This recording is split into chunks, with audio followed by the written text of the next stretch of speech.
নমস্কার। বেশ কয়েকদিন ধরে একটা কথাকে নিয়ে সোশ্যাল মিডিয়া অত্যন্ত সরব হয়ে উঠছে এবং খুব স্বাভাবিকভাবেই সরব হওয়ার ব্যাপারটা। কিন্তু এই সরব হতে গিয়েই যে বিষয়টা তারা গুলিয়ে ফেলছে, সেটা হচ্ছে রাজ্য সরকারের মন্ত্রী ফিরহাদ হাকিম যে কথাটা বলেছেন যে, যারা ইসলামে জন্মগ্রহণ করেনি তারা দুর্ভাগা, তারা বদনসিব। আমরা যারা ইসলামে জন্মগ্রহণ করেছি তারা সৌভাগ্যবান। সুতরাং দাওয়াতি ইসলাম, এই বিষয়টা, ইসলামের দাওয়াত দেওয়ার বিষয়টাকে তিনি কোনো একটা সভায় বলেছেন। যথেষ্ট একটা স্পর্শকাতর বিষয়।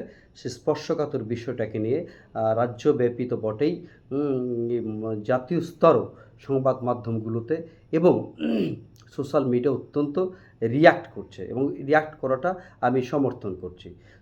ফিরহাদ হাকিম যে কথাটা বলেছে, আসলে সেটার সঙ্গে ইসলামের সম্পর্ক কতটা, আমরা এই জায়গাটা আসবো। ইসলাম কতটা সমর্থন করে ফিরহাদ হাকিমের বক্তব্যটাকে। প্রথমেই একটা কথা বলে রাখি, ধর্ম নিয়ে বাড়াবাড়ি, ধর্ম নিয়ে কোনো ব্যতিক্রমী সিদ্ধান্ত, বাড়াবাড়ি করবার সিদ্ধান্ত ইসলাম কখনো কোনোদিন সমর্থন করেনি, করে না।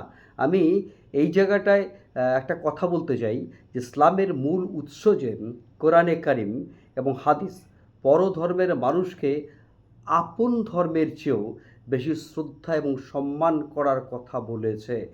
ইতিহাস সাক্ষী রয়েছে। আমরা দেখছি যে হজরত মুহাম্মদ সাল্লাল্লাহু আলাইহি সাল্লামের যারা প্রতিবেশী, যারা আত্মীয় স্বজন, তারা স্বয়ং ইসলামের কঠোর দুশমন ছিল। তা সত্ত্বেও তিনি কখনোই তার সেই আত্মীয় স্বজন এবং যারা ইসলাম পরিপন্থী ছিল তাদের সঙ্গে বাজে ব্যবহার করেনি। এমনকি বদরের যুদ্ধের পরও পরাজিত যে মক্কার অধিবাসীরা, তাদের সঙ্গে কখনো তিনি শাস্তিমূলক ব্যবস্থা গ্রহণ করেননি। সুতরাং আজকে যারা ইসলামকে বিভ্রান্ত করবার পর্যায়ে পৌঁছে গেছে, তাদের কতগুলো বিষয় জানা উচিত। যে সেটা হচ্ছে, প্রকৃতপক্ষে একজন মুসলমান, এটা কোরআনের কথা বলছি, প্রকৃতপক্ষে একজন মুসলমান, তিনি কখনোই যে এই যে মন্দির ভাঙার যে কথাটা আসছে, প্রকৃতপক্ষে একজন মুসলমানের পক্ষে মন্দির ভাঙা তো দূরের কথা, মন্দির ভাঙার চিন্তা করাও সম্ভব নয়, যদি ওই ফিরহাদ হাকিমের কথা অনুযায়ী তিনি ইমামদার ব্যক্তি হন, ইমামদার মুসলমান হন। কোরআন শরীফ কী বলেছে, আমরা সেই আলোচনাগুলোতে আসবে। আমরা যেটা দেখছি, নবী করিম সাল্লাল্লাহু আলাইহি সাল্লাম যে কথাটা বলেছিলেন, যারা মানুষকে সাম্প্রদায়িকতার দিকে ডাকে, যারা মানুষকে সাম্প্রদায়িকতার দিকে ডাকে, সাম্প্রদায়িকতার জন্য যুদ্ধ করে, সংগ্রাম করে এবং যুদ্ধ উৎসর্গ করে, তারা কখনোই আমাদের দলভুক্ত নয়। বা তিনি বলতে চাইছেন তারা কখনোই ইসলাম ধর্মে বিশ্বাসী নয়। এটা পবিত্র কোরআন শরীফের সূরা সুনানে আবু দাউদ, মনে রাখবেন এই সূরা, এইটা কোরআনে নাজেল হয়েছে। সুতরাং আপনি যদি অন্য ধর্মকে ঘৃণা করেন, অন্য ধর্মের প্রতি বর্বর আচরণ করেন, বিরূপ মন্তব্য করেন, তাহলে আপনি কখনোই মুসলমান হতে পারেন না। এটা একটা কথা, এটা একটা সূরা কোরআনে রয়েছে, সুনানে আবু দাউদ।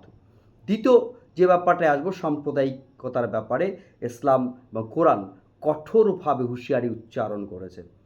পবিত্র কোরআনে উল্লেখ আছে, আল্লাহ তাআলা বলেছেন, ধর্মের ব্যাপারে কখনো কোনো জবরদস্তি নেই।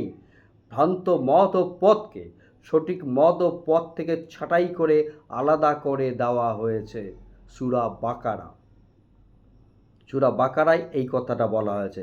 সুতরাং তোমাদের ধর্ম তোমাদের জন্য, আমাদের ধর্ম আমাদের জন্য। সূরা কাফিরুন।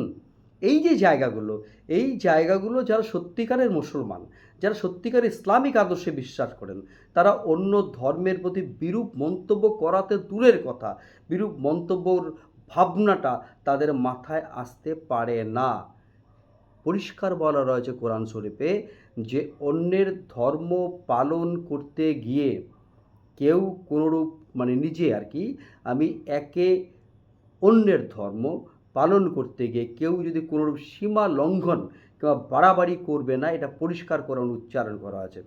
অন্য ধর্ম নিয়ে যদি কেউ বাড়াবাড়ি করে ফেলে, তার ক্ষেত্রে কী বলা আছে, পরিষ্কার বলা আছে যে যদি কেউ অন্য ধর্ম নিয়ে বাড়াবাড়ি করে তাহলে ভুলেও যেন সে এটা ভাবে তিনি কখনো ইমামদার মুসলিম হতে পারেন না।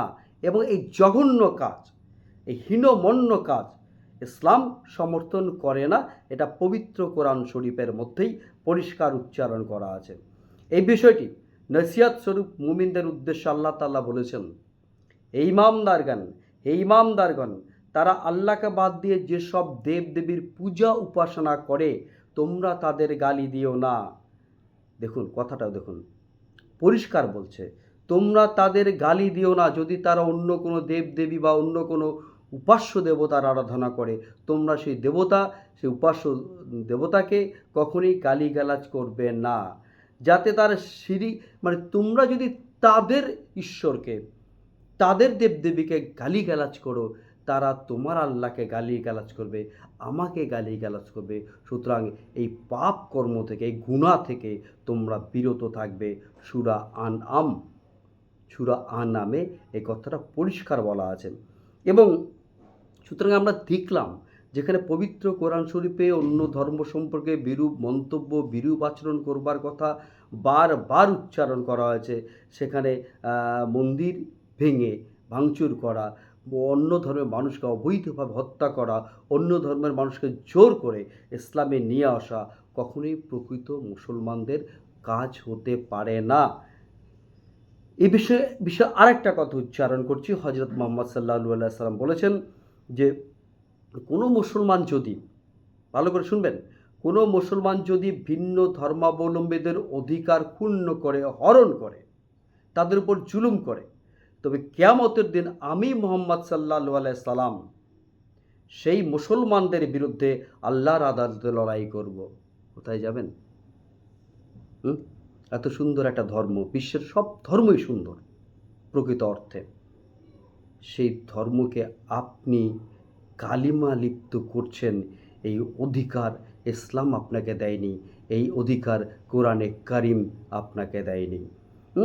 তিনি এটাও বলেছেন, অন্যায়ভাবে কোনো অমুসলিমকে হত্যাকারী, অন্যায়ভাবে কোনো অমুসলমান মানুষকে যারা হত্যা করবেন যুদ্ধক্ষেত্রে, রণক্ষেত্রে, সে ব্যাপারগুলোর জন্যই এই অন্যায়কারী ব্যাপারটা রয়েছে। অন্যায়ভাবে যুদ্ধে তো রণক্ষেত্র তো হতেই পারে, হয় রাজায় রাজায় যুদ্ধ হচ্ছে, উলুখাগড়া প্রাণ যাচ্ছে, স্বাভাবিক।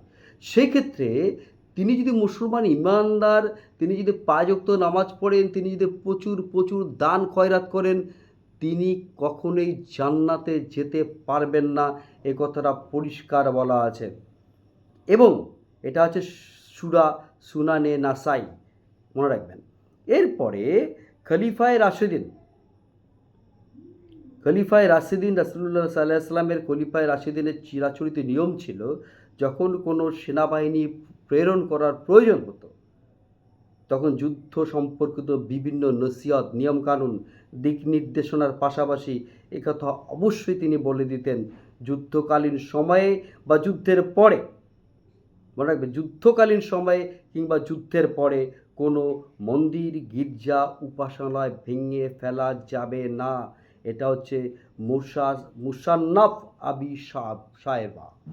এই যে জায়গাগুলো, এই জায়গাগুলো থেকে একটা পরিষ্কার আলোচনা উঠে আসলো, কোনোভাবেই ফিরাত হাকিমের বক্তব্য ইসলাম সমর্থন করে না, বাংলার মানুষরা সমর্থন করে না, বাংলার মুসলমানরা সমর্থন করে না, করা উচিত নয়। সুতরাং ফিরাত হাকিমের মন্তব্য নিয়ে যারা সমালোচনা করুন, কিন্তু কখনোই ফিরাত হাকিমকে এই মুসলমানদের একমাত্র প্রতিনিধি হিসাবে মনে করবার কোনো কারণ নেই। আমরা যারা ভারতীয় মুসলমান, যারা নিজেদেরকে ভারতীয় মনে করি, তারা এটা পরিষ্কারভাবে বিশ্বাস করি, ইসলামে যারা বিশ্বাস করি, তারা অন্য ধর্মের ঈশ্বর, অন্য ধর্মের দেবদেবী, অন্য ধর্মের আরাধ্য উপাসকদের প্রতিও আমাদের যথেষ্ট শ্রদ্ধা থাকা উচিত, শ্রদ্ধা থাকা উচিত। এই কারণেই ইসলাম এটাকে পারমিট করেছেন। শুধু মনে রাখতে হবে একটা কথাই, ভুলভাবে ইসলামকে যারা প্রচার করতে চাইছেন, ইসলামকে যারা তুলে ধরবার চেষ্টা করছেন, তারা কোরআন শরীফের নসিহত অনুযায়ী তারা আসলে ইসলাম বিরোধী। পাশাপাশি আরেকটা কথা বলে আমার এই ক্ষুদ্র ভিডিওটা শেষ করব। কেউ কোনোভাবেই অন্যভাবে নেবেন না।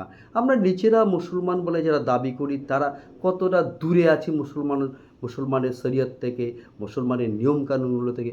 আচ্ছা, আপনাদের কখনো মনে হয় না, মনে হয় জান্নাত কি শুধু পুরুষদের জন্য? জান্নাতে কি শুধু পুরুষরা যাবেন, নারীরা যাবেন না? কই নারীদের অধিকারের কথা তো আপনারা বলেন না। শুক্রবারে মুসলমান পুরুষরা মসজিদে যান আল্লাহকে ডাকবার জন্য, কেন নারীরা যাওয়ার অধিকার নেই? 1 মাস ধরে রমজানে মেয়েরা রোজা করে, তারা বাড়িতে তারাবি পড়ে, 5 ওয়াক্ত নামাজ পড়ে। পুরুষরা রোজা করেন, তারা ঈদগাহে আনন্দ ফুর্তি করতে গিয়ে নামাজ পড়েন। কই মহিলারা তো নামাজ পড়তে জানে, কেন যায় না? কেন এটা প্রচলিত হবে না? সংস্কারের ধর্ম। মক্কায় যখন হজ করতে নারীরা যান তখন বাধা থাকে না। সুতরাং ইসলামকে মানুন, যদি সত্যি যারা ইসলামকে ভালোবাসেন, ইসলামের সঠিক তথ্যগুলো তুলে ধরুন। ভুল করেও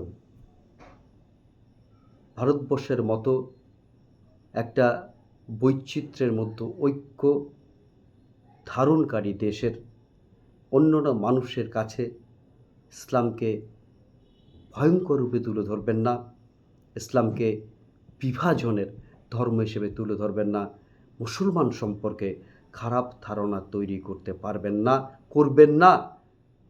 একটা মির্জাফর গোটা জাতিকে কালেমা লিপ্ত করেছে। মনে রাখবেন, শুধু মির্জাফর নয়, সেখানে যারা ছিলেন তারা রাজনৈতিক অভিসন্ধিনী হয়েছিলেন। মির্জাফর ছিলেন, জগৎ শেঠ ছিলেন, রাজবল্লভ ছিলেন, রায়দুল্লভ ছিলেন, ইয়ার লতিফ ছিলেন, প্রচুর মানুষ। সুতরাং একজন দেশপ্রেমিক মানুষ হিসেবে বলছি, অন্য ধর্মকে আঘাত নয়, নিজের ধর্মকে ভালোবাসুন। যত পারুন ধার্মিক হয়ে উঠুন, যত পারুন ধার্মিক হয়ে উঠুন। প্লিজ ধর্মান্ধ হবেন না। স্যালুট।